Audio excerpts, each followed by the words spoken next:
कर रहे थे ना, बिल्कुल इंतकामन कर रहे थे। मेरे पास आज भी इतने पैसे थे कि मैं ये सिलसिला जारी रख सकता था।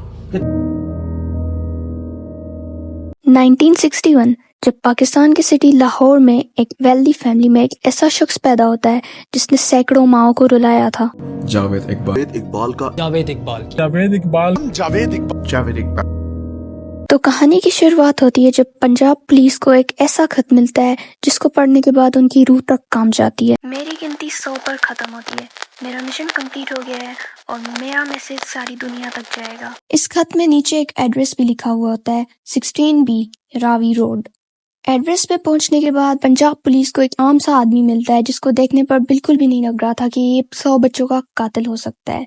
पुलिस को देखते ही जावेद इकबाल उन्हें धमकी देता है कि अगर वो अभी यहाँ से नहीं गए तो वो अपने आप को मार देगा। फिर पुलिस बिना कुछ सोचे समझे वहाँ से वापस आ जाती है। लेकिन कुछ दिनों बाद 22 नवंबर 1999 को chief crime reporter Jameel Chishti को एक पार्सल मिलता है जिसमें कई बच्चों की पिक्चर्स थी और उन्हें कैसे मारा गया था लेटर में लिखा होता है। रिपोर्टर जावेद इकबाल के घर जाता है तो उसके घर पे ताला लगा हुआ था और जब वो दीवार फलांग कर उसके अंदर जाता है तो उससे कई बच्चों के कपड़े और जूते मिलते हैं। और जब वो एक रूम के अंदर जाता है तो वहाँ पे तेजाब से भरे हुए ड्रम थे जिसमें से बहुत गंदी स्मेल आ रही थी। मैंने जब ड्रम खोला तो आप सोच भी नहीं सकते मेरी क्या हालत हुई। उसमें लोथड़े थे और एसिड से मेरे हाथ जल गए।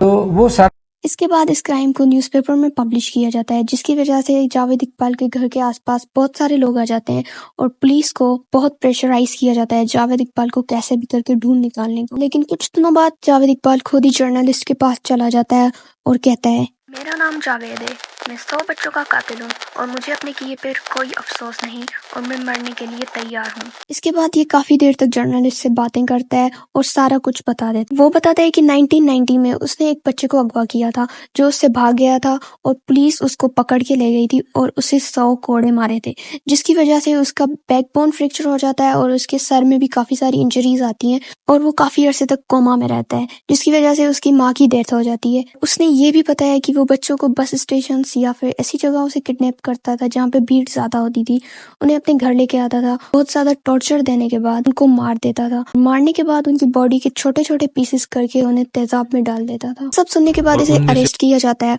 और जब इसको कोर्ट में पेश किया जाता है तो ये अपनी स्टेटमेंट चेंज करता है। पहले ये बोलता है कि इसने ये कत्ल किए ही नहीं, उसके बाद ये बोलता है कि इसने ये कत्ल इसलिए किए हैं ताकि सड़क पे रहने वाले बच्चों को अटेंशन मिल सके। लेकिन कोर्ट के पास सारे प्रूफ से डेथ सेंटेंस दिया जाता है। ये फैसला करता है कि जावेद इकबाल को मीनारे पाकिस्तान पे फांसी लगाई जाएगी और उसकी बॉडी के छोटे छोटे पीसेस करके और फिर उसकी बॉडी के पीसेस को तेजाब में डाला जाएगा। लेकिन फिर 9 अक्टूबर 2001 को जावेद इकबाल के साथ उसका एक और साथी जेल में फांसी लगाकर सुसाइड कर लेते हैं और ये केस यहीं पे खत्म हो जाता है।